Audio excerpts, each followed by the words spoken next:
Tenemos la suerte y vamos a charlar durante los próximos minutos con Pepe Álvarez, el secretario general de UGT, porque son muchas las cosas que están pasando alrededor de su sindicato, alrededor de la materia laboral, y porque además lo que está por venir va a necesitar y mucho de los agentes sociales. Que yo, y voy a empezar por aquí, porque siempre he querido preguntarlo. Pepe, ¿qué tal? Muy buenos días, ¿cómo estás? Hola, buenos días. Pues bien. Y digo, siempre he querido preguntarlo, cada vez más uno miraba los sindicatos, mira la historia, mira lo que hay con los agentes sociales y se pregunta, ¿hasta qué punto la representatividad de la COE, de los sindicatos, es real con respecto al trabajador o a la empresa? ¿Hasta qué punto siguen teniendo ese punto de fuerza o hasta qué punto echa usted en falta algo que le den todavía más empaque a ese tipo de negociaciones? Bueno, yo tengo la absoluta seguridad que la representatividad de los sindicatos cada año se renueva. Nosotros tenemos un proceso de representación basado en las elecciones sindicales. En los últimos años el crecimiento del número de representantes ha sido altísimo. En concreto en la UGT hemos pasado de 82.000 a 104.000 que tenemos en estos momentos. Tenemos 300 y tantos mil elegidos. Y por tanto esa representatividad está de los trabajadores está actualizada y permanente, ¿no? En las patronales no hay ningún país en el mundo que tenga un sistema similar a los sindicatos. No, porque en todas cosas es un sistema muy diferente, mucho más complejo, pero a mí me parece que las patronales españolas, me estoy refiriendo a la COE y a CEPIME, son absolutamente representativas. Firmamos los convenios con ellos, los convenios van adelante y cuando llegas a un acuerdo con ellos hay una situación de pleno reconocimiento por parte del empresariado. Seguramente que pasará como nosotros, ¿no? Que hay gente pues, que le gustan más y gente que le gustan menos, pero eso es la vida. Eso seguro. Me dice, estamos firmando convenios, estamos firmando... se está hablando mucho de la reducción de jornada laboral, muchísimo. Y se está hablando mucho de que es por decreto, dicen desde la COE, y que aquí no se está pactando nada, sino que se está imponiendo. Lo han dicho en repetidas ocasiones. De hecho, usted el otro día con cierta sorna, cuando le dijeron esto de que estaban regalando días de vacaciones, aludió a las horas extra que se hacían y no se pagaban, ¿no? Pero desde ese punto en el que usted me habla de unos representamos a otros y hay que hablarlo y hay que negociarlo y llegar a un acuerdo, ¿dónde están en realidad? Quitando todo ese ruido, ¿dónde están en realidad esas negociaciones? Bueno, primero, para la UGT es muy importante que este tema lo solventemos con acuerdo. Y vamos a poner todo nuestro empeño, más allá del ruido, de las escenificaciones que necesita todo el mundo. Yo creo que en cierta medida una posición lógica desde la perspectiva de la COE, que es, vamos a ver si este periodo político concluye o no, y si concluye, qué posibilidades tenemos de que esta reforma no se apruebe, que yo creo que hay parte de todo este proceso aquí, incluso... ¿Porque hay sensación de que el gobierno va a terminar pronto o qué? Yo creo que no, pero es bastante razonable pensar que puede haber quien piense que hasta que no se constituya el gobierno de Cataluña, pues hay una duda razonable de si vamos a ir a otro proceso electoral en el mes de octubre, con todo lo que representa unas elecciones en Cataluña, que es evidente que por razones obvias que todos conocemos tiene repercusiones en el ámbito estatal. Pero en todo caso, la COE sabe cuáles son los límites que tenemos nosotros. ¿Y cuáles son? Fundamentalmente el rebaje de la jornada laboral de 40 a 37 horas y media. Pero ese era como el máximo, ¿no? No, el máximo nuestro sería... Esto es como vender una casa. No, el máximo nuestro sería bajar a las 32 horas semanales. ¿A 32? Claro, ese sería nuestro máximo, es decir, las 37 y media en realidad representa para la mayoría de los trabajadores una rebaja no de 2 horas y media, sino de escasamente 1 hora y media. Porque, ¿cómo es posible? Hombre, claro, es que la jornada media en España está en las 38 horas, no está en las 40. Quiero decir que hay muchos convenios colectivos que tienen jornada por abajo, incluso hay... Ahora sí que vamos a los convenios, incluso hay algunos sectores que tienen por debajo de las 37,5. Y no sería más fácil empezar por ahí. Lo digo desde un punto de vista del negociador, no desde ir a... Por eso le digo, huyendo del ruido, no sería más fácil, oiga, si hay convenios que ya tienen 1 hora y pico menos, que como de hecho ha aducido la propia COE, que esta ley se cargaría parte de los convenios ya firmados, etcétera, etcétera, ¿por qué no ir a ese mínimo o a ese máximo en el que están esos convenios y que a la vez los convenios reduzcan 1 hora? Bueno, no, por una razón muy sencilla, porque si miramos dónde están las jornadas de trabajo más bajas, hay una coincidencia absoluta en los lugares donde las organizaciones sindicales tenemos más peso. Que son las empresas medianas, que son las empresas grandes, que son los sectores con mucho peso. ¿No? Eso pondría bastante en cuestión esta idea que alguien traslada, que los sindicatos no sirven para nada. Pues no deben de servir para nada, pero donde las jornadas de trabajo son más cortas y los salarios son más altos, coincide con que es el lugar donde las organizaciones sindicales tenemos más implantación. Arrastrar a los sectores nuevos, quiero decir, de nueva creación, sobre todo ligados a las nuevas tecnologías, a los sectores que las trabajadoras y los trabajadores están muy diseminados por todo el país, o el sector primario, que los trabajadores vienen y se van, pues francamente es complejo. Por tanto, la rebaja de la jornada, que es la ley, es como la escoba que acerca a todos los trabajadores a una jornada que, por otra parte, es razonable, porque en la reducción de la jornada tiene una relación directa con las mejoras de productividad que hemos ido ganando con las nuevas tecnologías, y además con intentar que la economía del país sea más eficiente y mejore, porque si queremos ganar en productividad, lo que tenemos que hacer es, en todos aquellos procesos productivos que la tecnología puede sustituir al hombre, que lo empecemos a hacer. ¿Pero por qué no querría una empresa? O sea, así vendido, tal cual me lo hace Pepe, a mí me dice, no, si te va a mejorar la productividad, se va a ir 2 horas a su casa, pues fíjate, y en realidad te va a ir mejor. ¿Por qué la empresa no querría? Pues la empresa no quiere, porque estamos hablando fundamentalmente de pequeñas y medianas empresas, no estamos hablando de sectores más amplios, estamos hablando de que hay muchos empresarios que están en el hoy, solo prevé modificaciones si en el mañana tienen que hacer algún tipo de modificación. Pero a esa gente hay que entenderla también, ¿no? ¿Cómo? A esa gente hay que entenderla también. No, pero sí, yo lo entiendo. Ahora, lo que no puede ser es que el país espere a esa gente. El país tiene que continuar avanzando. Es un país con un 97% pymes, sí, pero un 97% de pymes que no se corresponden la jornada de todas las pymes con esa situación, que es otra gran... No, pero por eso que es otra gran mentira, porque si resulta que hay el 50% de los trabajadores que trabajan de media 38 horas como 2, quiere decir que ahí están una parte importantísima de las pymes.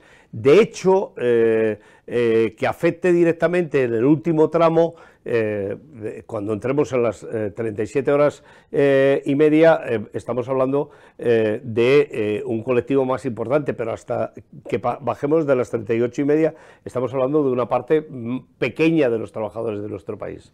Tal cual me lo dice, y de aquí salimos ya del asunto de la jornada laboral, la COE no va a aceptar, porque si usted me está diciendo que tiene que ser 37 horas y media porque sí, y la COE ha dicho que eso no va a ser, la se lo va a comer porque se lo va a comer. No, la COE puede aceptar porque nosotros podemos hablar del tiempo que tardamos en aplicarlo, y por tanto de dar un margen de tiempo para... O sea que esto se va a quedar en 37 horas y media, pero de aquí a 2026, y la COE se va a persignar por si cambia el gobierno antes, que esto no entre en vigor. No, porque si cambia el gobierno antes... hay una cosa que no va a hacer ningún gobierno, creo yo, que es que en el momento en que la jornada esté instalada, dirán que ya está, ¿no? A ver cuál es el gobierno que lo cambie. Es más, vamos a ver cuál es el partido político que tiene lo que hace falta para decirle al que tiene 37 horas y media que mira, si gano yo vas a volver a las 40. A ver cuál es el partido político que lo hace, porque todos somos muy valientes. Pero luego la gente vota. Y es posible que haya personas que podían votar otra cosa, pero que piensen que van a tener que trabajar 2 horas y media más y no voten. Puede ser, puede ser. De hecho, porque la gente vota, y le salto a otro asunto, está el asunto de las pensiones. Que como la gente vota y hay muchos pensionistas, hemos subido bastante las pensiones. Es una cuestión de justicia social, se ha dicho siempre, es una cuestión de lo que se le debe a esas personas. Y no voy ni a discutir eso, me parece. Lo que creo que tenemos que abordar es una reforma real del sistema, porque se suda mayonesa, con perdón de la expresión, por debajo para poder pagar esa pensión. O sea, la tasa de reposición cada vez va menos, salvando que de pronto hay una supergeneración, que yo desconozco, no sé si usted... la tasa de reposición es muy difícil que cubra lo que se paga actualmente por las pensiones. La propia Almasaiz está diciendo ya que hay que tirar de la deuda y que es lo normal y que se hace o deuda o vía presupuestos, recortando de otros sitios, pero que esto hay que pagarlo de la caja común, porque efectivamente lo que es, hablan de rellenar la hucha de las pensiones, pero no es real, que la hucha de las pensiones no la estamos rellenando. Lo que estamos haciendo es coger partidas presupuestarias de otro sitio o emitir deuda y meterla en la que es la caja de las pensiones. No estoy de acuerdo. La hucha de pensiones la está rellenando los trabajadores. La hucha de las pensiones la están rellenando los trabajadores. No sobra dinero porque lo rellenen los trabajadores. Y tanto que sí. Mira, cuéntemelo. 2 cosas. Primero, más allá de la justicia y de que nuestros mayores puedan vivir con dignidad. Claro, pero esta es una máxima en la que no vamos a discutir. Digo, más allá de esa, que no es menor, la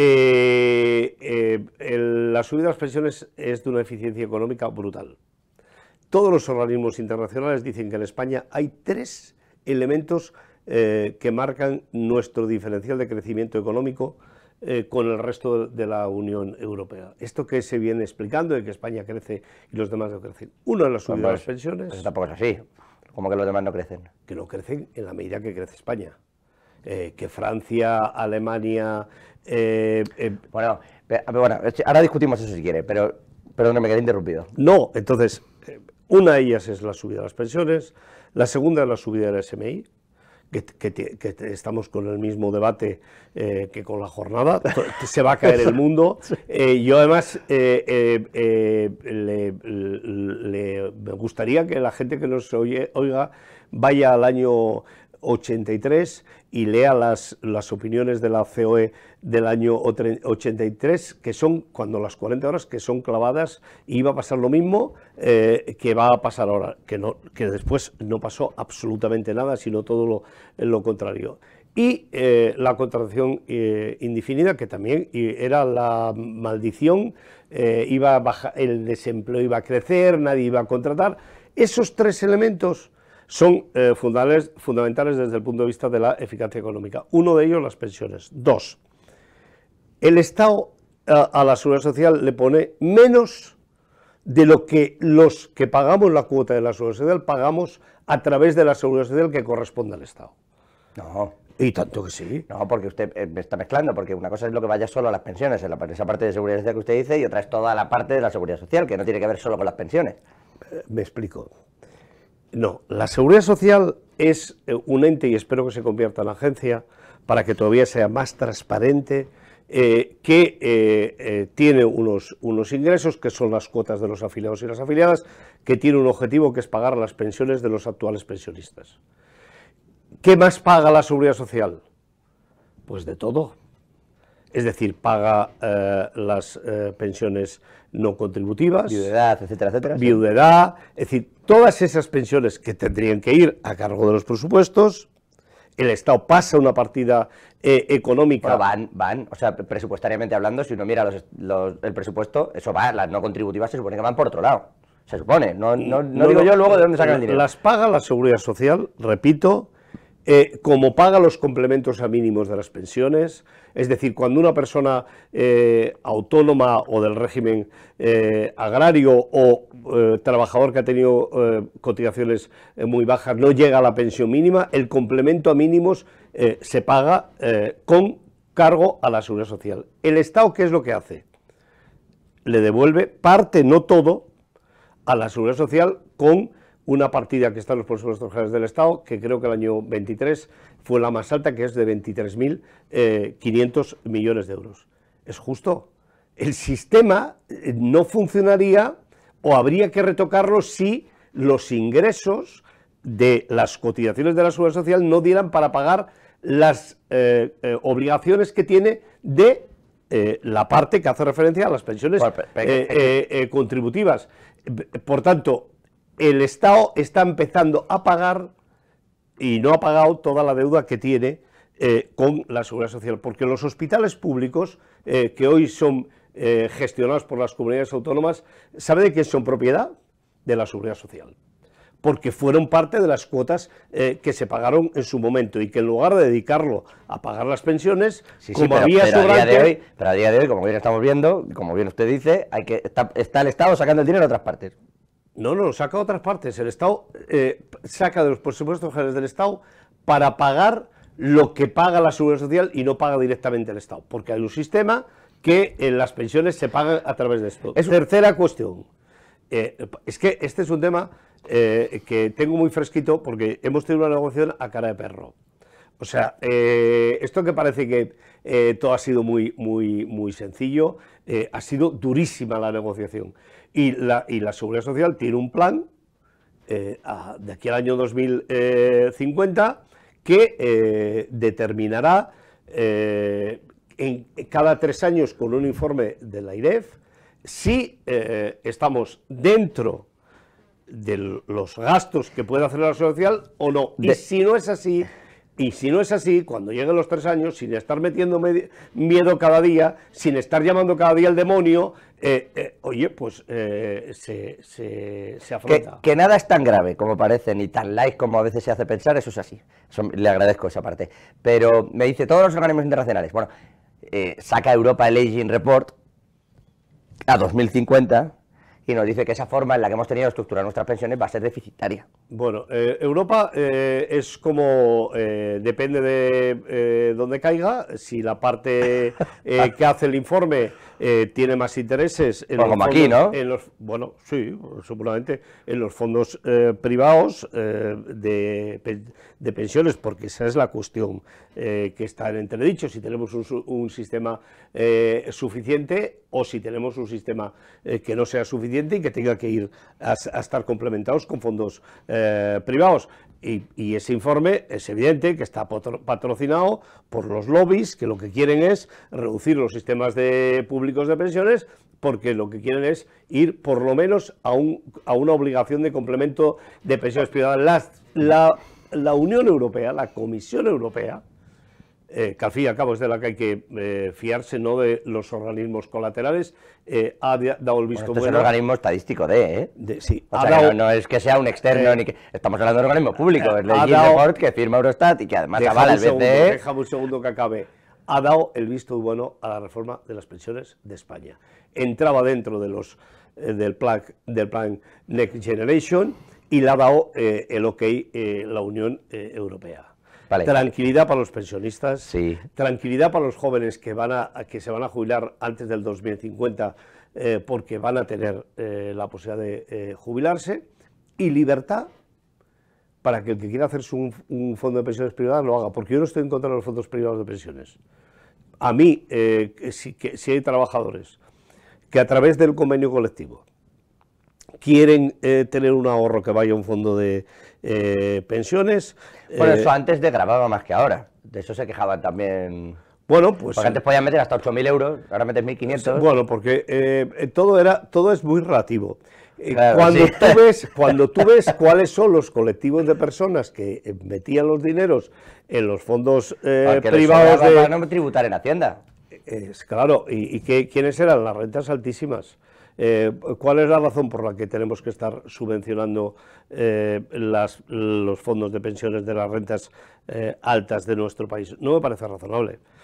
Ahora, si vamos a un sistema que a través de la negociación colectiva se pueden empezar a hacer planes de pensiones en las empresas, que una parte del salario pueda ir, pues yo creo que es el momento de empezar a ver esto desde otra perspectiva. No tiene ningún... ¿Perdón? ¿Un tipo mochila austríaca, dice? No, un tipo... Bueno, digo por si una parte es un poco la idea, ¿no? Que una parte del salario te complementa la pensión. No, la mochila austríaca no es eso. Bueno. La mochila austríaca es que la indemnización que tenga que pagar el empresario vaya a la mochila. Una parte. una parte vaya a la mochila, que no es exactamente lo mismo.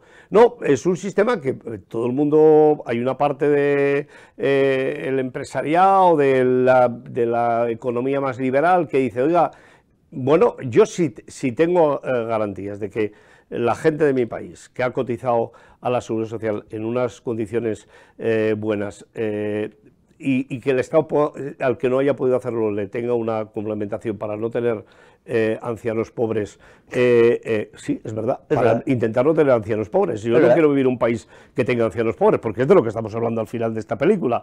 Pues a mí no me parece mal. Entonces, que hay trabajadores que deciden que sus empresas les es más cómodo que subir los salarios, que una parte vaya aquí y que las empresas, además, como puede ser que no siempre sea salario permanente, una parte de los beneficios de las propias empresas la quieren hacer a los trabajadores a través de un fondo. Pues bien, pero espérate que te voy a dar otro dato sorprendente, ¿eh? Bueno. Lo digo para los ultraliberales. ¿Sabe la ciudadanía cuánto cobran los bancos por gestionarte un fondo de pensiones del banco privado? Bueno, depende de dónde lo metas. Sí, en torno al 4,5%. Bueno, depende de dónde lo metas. En torno al 4,5%. ¿Sabes? Un plan de pensiones, coincidiremos todos en que con la disposición que tiene ahora mismo, el plan de pensiones es lo menos atractivo que hay en cuanto a inversiones. Déjame un segundo. ¿Sabes lo que cuesta gestionar las pensiones en la Seguridad Social? Menos del 2%. Bueno. Para una vez que el Estado es eficiente... Bueno, hay todavía más eficiente, si quiere, dentro de las grandes empresas, no me voy a poner a decir nombres, la forma de gestionar, por ejemplo, el plan de pensiones, muchas veces es intentemos mover el plan de uno y el plan de otro, y meten el dinero de todos los trabajadores a través de fondos de inversión. Esto lo sabemos, no quiero dar yo los nombres de las grandes empresas, pero tienes un dinero que entra y te van gestionando el plan de pensiones al trabajador, porque es un complementario, grande es. Y eso muchas veces lo que hacen es que mueven, esté bien gestionado o mal gestionado, lo que utilizan es, oye, que está cayendo el de no sé cuál. Y se van a esa empresa, ayudan con ese fondo durante un tiempo a esa empresa y luego vuelve al de aquí y se van ayudando mutuamente. Esa rentabilidad es mucho menor de la que se podría conseguir si se gestionara bien. Pero es más barata, te cobran menos. Los planes de pensiones de las grandes empresas, primero, las grandes empresas no los gestionan porque está prohibido por ley. No los gestionan las grandes empresas. Sí. Los gestionan las comisiones, en las comisiones está por eso le aludo. Está la representación de los trabajadores. Sí. Y son planes que están funcionando con una rentabilidad razonable. Vale. Los planes de pensiones, los fondos de pensiones no se pueden convertir en fondos buitres que hundan a una parte de los trabajadores para sacar rentabilidades absolutamente absurdas. La economía tiene que funcionar con rendimientos razonables, no con pelotazos. Vale, bueno, vale. Como no me voy a hablar de inversión, no nos vamos a meter en esto, pero si se indexan al SP, le hubieran sacado más que en un plan normal. Bueno, y es más barato. Coger indexarse a través de un ETF al SP es más barato que... Pero no lo digo yo, que lo hace el fondo, por ejemplo, el Fondo Soberano Noruego tiene allí posiciones. La gestión no solo implica la rentabilidad, ¿no? No solo implica el donde gestionas el dinero, sino que también implica, sobre todo, el propio funcionamiento del fondo de pensiones, los costes que conlleva el reconocimiento, el pago, es decir... Le dejo porque nos estábamos liando, Pepe. Hemos hablado de las pensiones, hablábamos de la subida del SMI y me decía, no ha pasado nada. Efectivamente, el Banco de España incluso llegó a emitir informes donde decía que eso iba a repercutir en el empleo, igual que el tema de la contratación indefinida. Dos problemas, porque al final todo es cuestión de fe, quiero decir. El Banco de España dijo que se iba a frenar, a ralentizar la creación de empleo. Y que, claro, cuando la subida del SMI. Claro, se puede decir, podría decir el mismo técnico que firmó eso, que si sin la subida del SMI a lo mejor se habría creado más empleo, sí. Que es seguramente lo que dirá. Y ustedes, me imagino, dirán, bueno, aquí está creciendo el empleo y el SMI, o sea que todo bien. Pero eso, yo ni se lo... el mundo en mundo. No, pero ni se lo discuto. Es decir, si la cuestión es cómo creamos más empleo, pues bajamos el SMI a 500 euros Y todo el mundo contratado. Y oye, pues igual en los ascensores, en lugar de actualizarlos y ponerles últimas tecnologías, pues ocurre como en el año 82 que yo estuve en Cuba, que me sorprendí que había una señora, porque no vi ningún señor, señora sentada en una silla, apretándote la planta a la que ibas. Vamos a ver, nosotros somos un país que si queremos ganar productividad, tenemos que tecnificar tecnológicamente nuestro sistema productivo. Y por tanto, cuando me dicen que la subida del SMI generará que almacenes de calibrado de frutas, dicen, no, oiga, pues igual ponemos una máquina, pues ponga usted una máquina.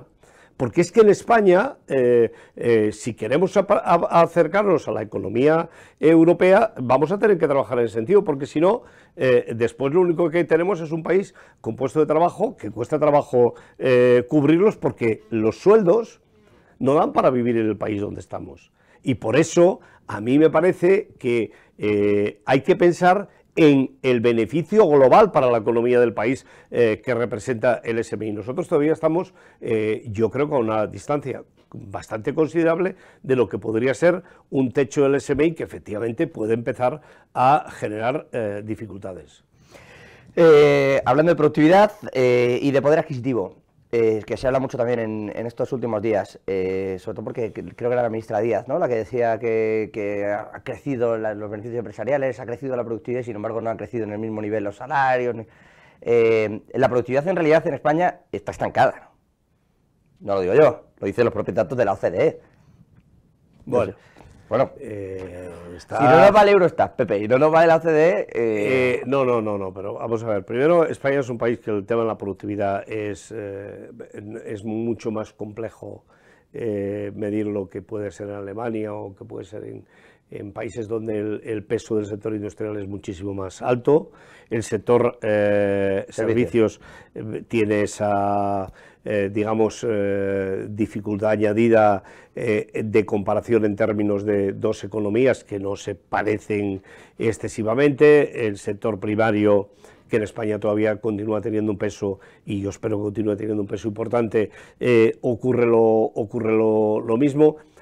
Pero en todo caso, ahí yo no soy economista, pero más o menos tengo una idea.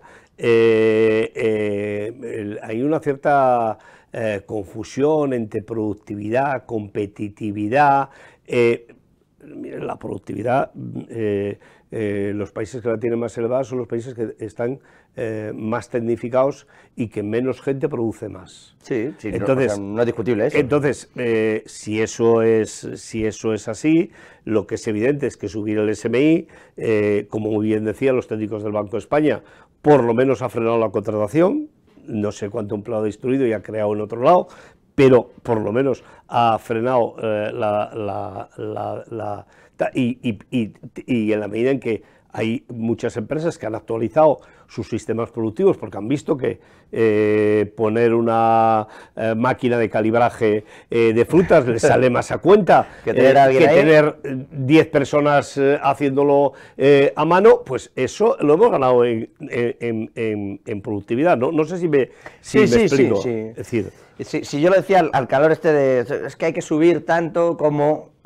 Bueno, porque esto es una... A mí la verdad es que hasta me parece un poco lamentable que algunas personas que vienen del mundo de la izquierda pues hagan digan estas cosas de que hay que negociar la bajada, la reducción de jornada en paralelo con la subida de la productividad. Es una tontería, con todos mis respetos para esas personas, porque lo que va a hacer subir la productividad justamente es la reducción del tiempo de trabajo, que será un acicate más para que las empresas actualicen sus sistemas productivos. Eso tenía un compañero que decía, si contratas a uno que es muy vago pero te hace muy bien el trabajo, ese se ha buscado las mañas para que eso funcione. O sea, como diciendo, suelen ser listos, porque para no emplear tiempo de más, han hecho otra cosa. ERES, tenemos el de Vodafone ahora ya cerrándose, el ERE, bueno, la gente de Conecta denunciando a la compañía, el ERE de Almusafes. Si todo va tan bien, ¿qué está pasando con esto? No, esto es algo que tiene que ver con una situación en el país de cambio productivo absolutamente brutal y que, en todo caso, a mí me parece que lo que tenemos que pensar es qué hubiera pasado en España si no hubiéramos tenido los fondos Next Generation para afrontar la reforma del sector del auto. Un país como España, que si no recuerdo mal, creo que es el octavo, noveno, porque han entrado China y tal, el número de coches, de unidades de coche producidas, todos con motor de combustión, ninguna marca propia, ni investigamos, ni desarrollamos, un poquito en el grupo Volkswagen, pero que hubiera pasado en este proceso de cambio de modelo, casi de sistema productivo. Pues yo creo que lo estamos haciendo, francamente, en unas condiciones que podían ser mejores, pero que en todo caso distan del desastre que hubiéramos representado si no hubiéramos tenido los fondos Next Generation. Y en ese paquete, la fábrica de Ford es una fábrica que viene manteniéndose, creo que gracias fundamentalmente a la habilidad y al trabajo sindical de mi organización en la Ford. Y lo digo orgulloso de ellos, orgulloso del sindicalismo y sobre todo orgulloso del reconocimiento que nos han dicho los trabajadores y las trabajadoras de Ford. O sea, ¿usted cree que si no esa fábrica estaría cerrada? Sí, lo afirmo. Es decir, y a cualquier persona que haya vivido la Ford desde los últimos años hasta hoy, dirá exactamente lo mismo. Hemos tenido el valor de decirle a las personas trabajadoras de Ford desde el principio cuál era el camino que nos podía llevar a que una fábrica que ha ido cambiando de régimen accionarial, fusionándose, mantuviera una fábrica en Almusaces que en algunos momentos estuvo en cuestión. ¿Qué ocurre? Que ahora con la caída y la llegada del nuevo coche, que el coche eléctrico... ¿Eso va a funcionar? En general, el coche eléctrico en general tiene un 30% menos de mano de obra que el coche de carburación. Por tanto, estamos ante una reducción como consecuencia del nuevo producto que van a salir de las fábricas. En Ford todo el mundo quería, todas las fábricas, quedarse con... ¿Combustión? No, con el coche eléctrico y huir de la combustión en un trabajo, vuelvo a decir... o sea, que el 30% fuera. Bueno, el 30% y en algunos casos más, porque no se llenan las fábricas con la misma cantidad de coches que se producían antes, porque aquí podríamos entrar en otro, podríamos entrar en otro apartado, que es que yo creo que somos un país que en relación con el tema de los coches eléctricos hablamos mucho y no hacemos nada. En realidad, las infraestructuras para que en España los coches eléctricos puedan circular con normalidad son absolutamente ridículas. Es decir, este entramado que tenemos de que cada uno de los operadores eléctricos tienes que bajar de su app, darle todos sus datos, darle todos tus datos, incluso la visa. ¿Por qué? ¿Por qué no hay una unificación? ¿Por qué no hay una sola app que sirva para todas las marcas? ¿Por qué no puedo pagar con mi Visa si no me da la gana de darle mis datos a una compañía? Ya no digo a 100, o a 10 o a 15, a una sola compañía. Entonces todo eso está retrasando en España también el que seamos un país que, vuelvo a decir, ha hablado más que nadie del coche eléctrico, pero resulta que cuando lo tenemos que llevar a rodar en la calle, a ver, ¿dónde está para cargar? Recarga, ¿no? Con los que hay colas para recargar, sobre todo en épocas como las que tenemos. Se quejan los fabricantes de esto. Bueno, los fabricantes y los sindicatos, porque eso también nos afecta a nosotros, porque si la apuesta es por fabricar el coche eléctrico. ¿Pero cree que es la apuesta? ¿No cree que eso vaya a dar marcha atrás? De momento es lo que hay encima de la mesa. Yo soy de los que cree que efectivamente este es un tema que seguramente que los de combustión acabarán llegando lo más cerca de cero al tema de las emisiones, seguramente que veremos, pero en estos momentos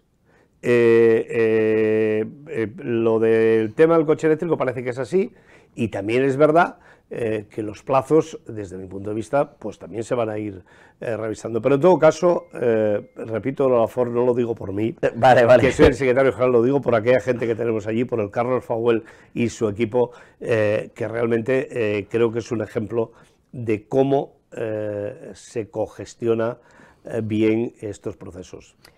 Dos que le hago seguidas y le dejo marchar. Con esto de la negociación con Cataluña y la posibilidad de que bueno, pues se mire de forma peculiar. Querías hablar de Vodafone, me lo he saltado porque hablo bueno, mucho. Es verdad.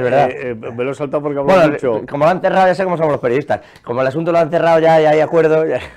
Bueno, pero yo creo que tiene que ver con lo que decía del auto. Este es un sector también que está en un proceso absolutamente de fusiones, y yo creo que tenemos que verlo desde la perspectiva del país. Por tanto, todas las fusiones no se pueden aprobar. ¿Lo dice por algún banco?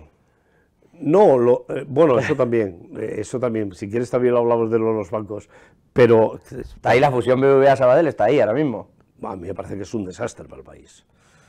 Es un desastre para la pequeña y mediana empresa de nuestro país, sin ningún lugar a dudas, para los autónomos, de manera clarísima, para los usuarios, que van a tener menos oferta, y esto ya se está convirtiendo en una dictadura en las puertas de las entidades financieras, que tienes hora, día, depende de la edad. Es decir, a mí me parece una cosa tremenda, teniendo en cuenta que la banca tiene que responder a un servicio público. Yo hoy no puedo vivir sin tener una cuenta corriente e ir a un banco, por lo tanto tengo que tener la protección de que ese banco me atienda en unas condiciones determinadas, pero lo digo también desde la perspectiva nuestra.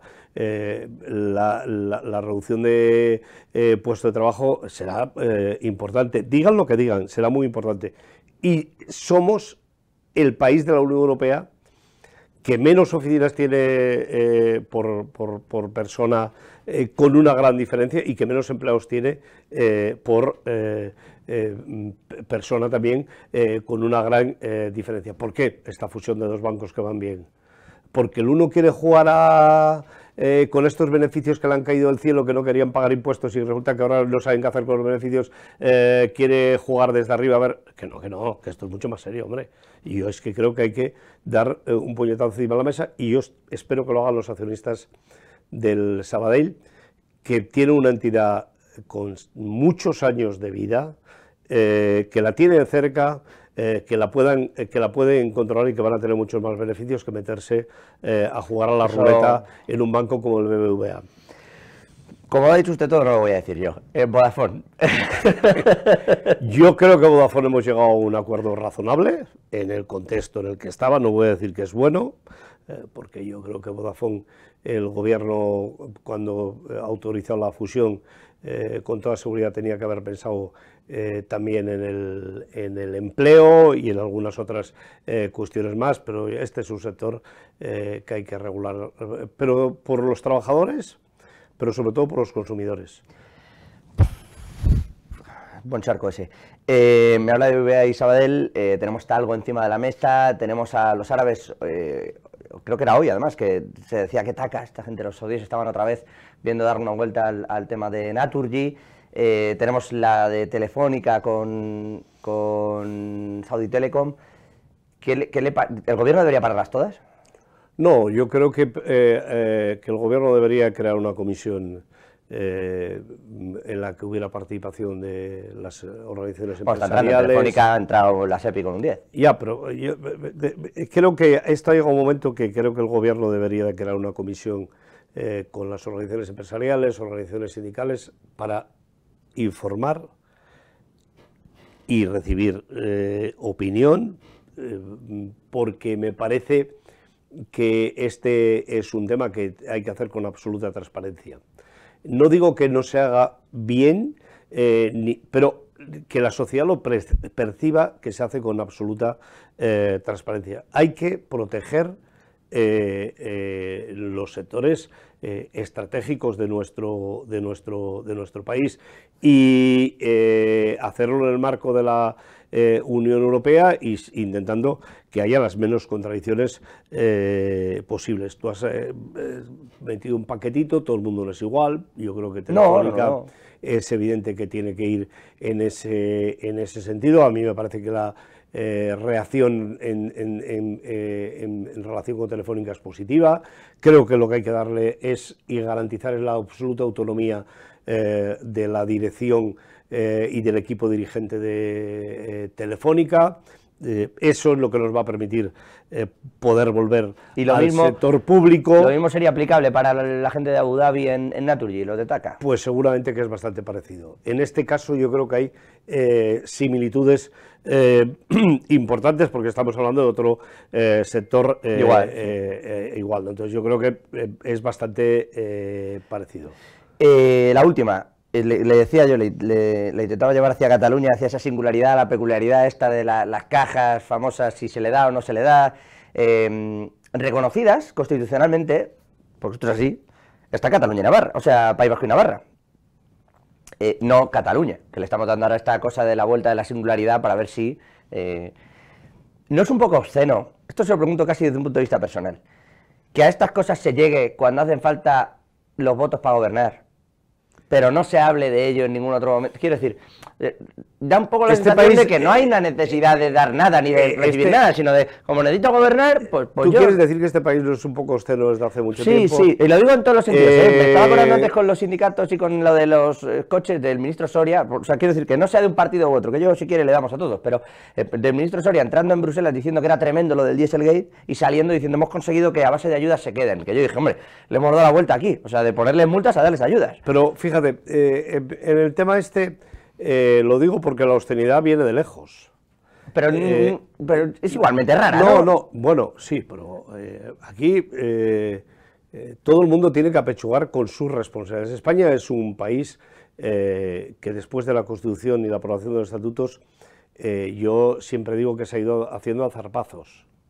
Había llegado un momento que ha habido una necesidad imperiosa y Aznar se reúne en el Majestic y hace el proceso de descentralización más importante de la historia. O sea, yo no estoy en contra, simplemente lo sitúo. Lo matiza, ¿no?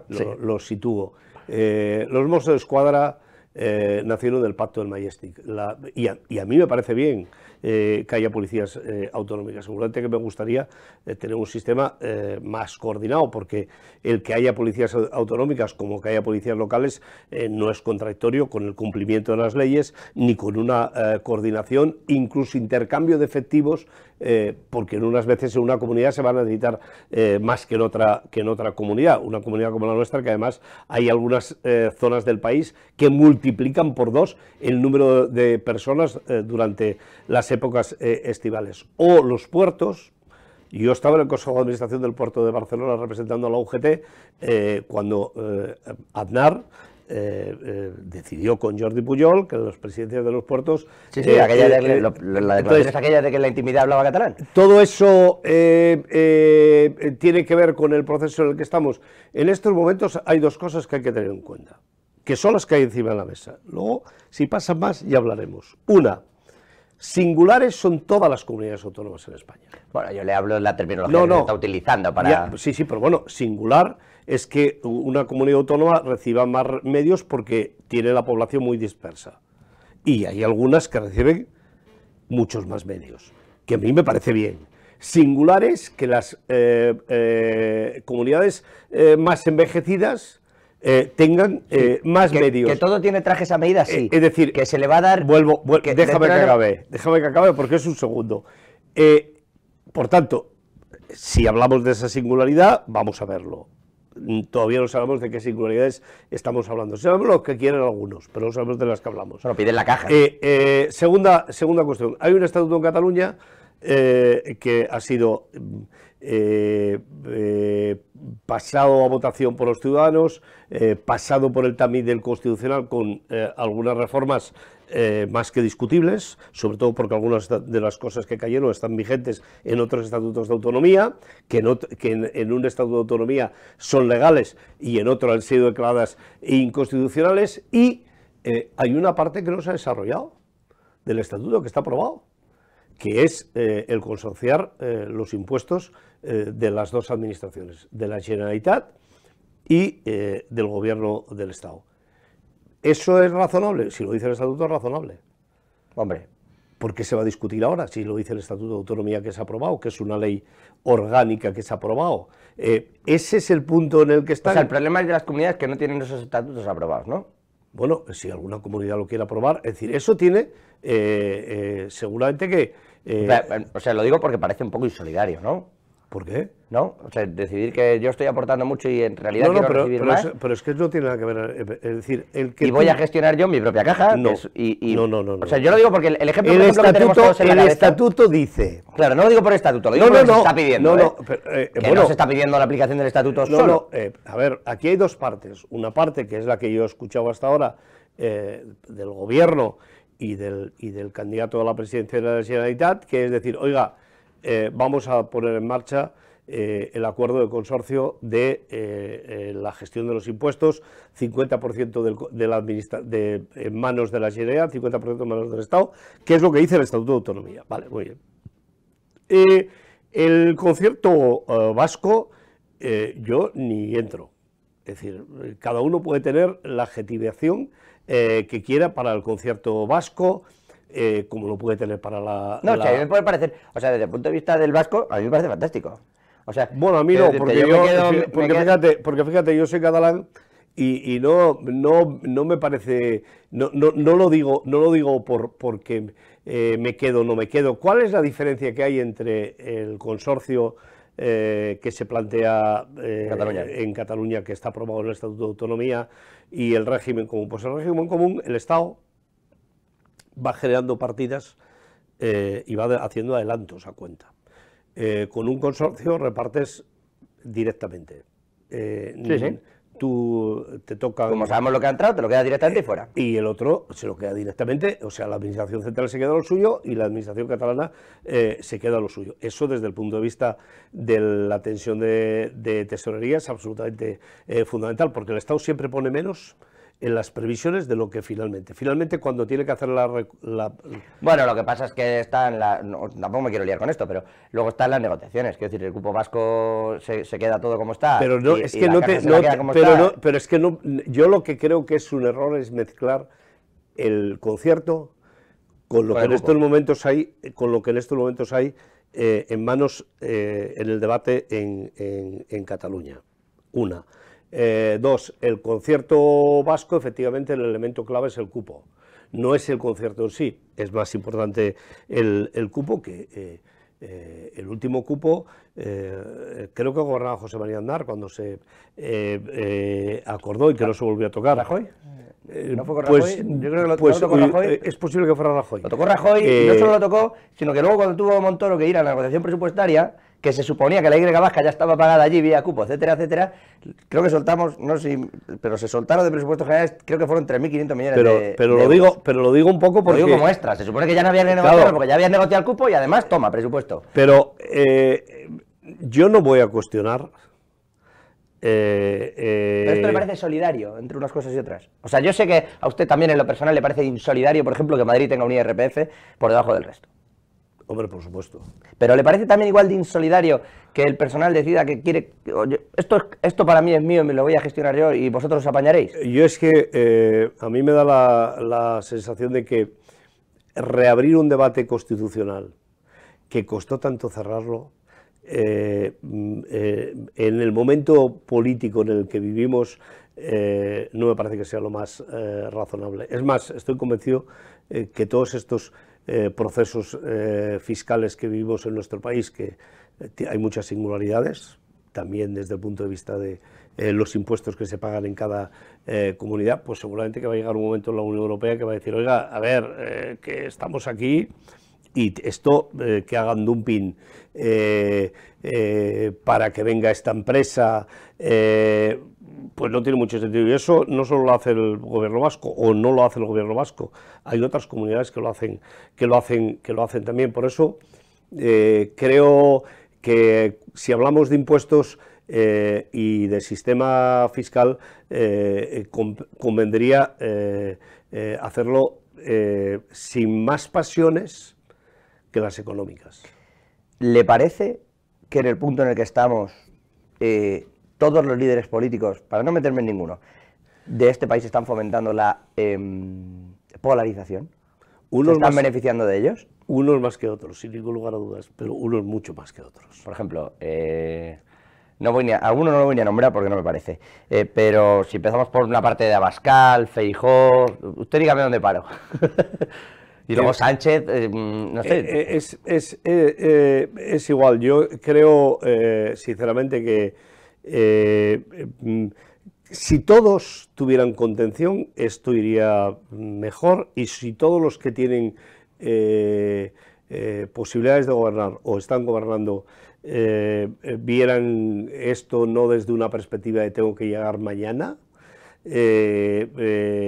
seguramente que todo esto iría muchísimo mejor. A mí me gustaría vivir en un país en el que los trabajadores, cuando van a votar, lo puedan hacer no pensando en qué pierden de los derechos que tienen, sino en qué es lo que quieren votar desde otras perspectivas. Por desgracia, en España, en los últimos años, todos hemos tenido que tomar más partido del que nos hubiera gustado. A mí me gusta un país como Alemania, que deja de gobernar la CDU, llega al SPD y hay algunas cuestiones que cambian, pero no sustancialmente. Deja de gobernar el SPD, gobierna la CDU.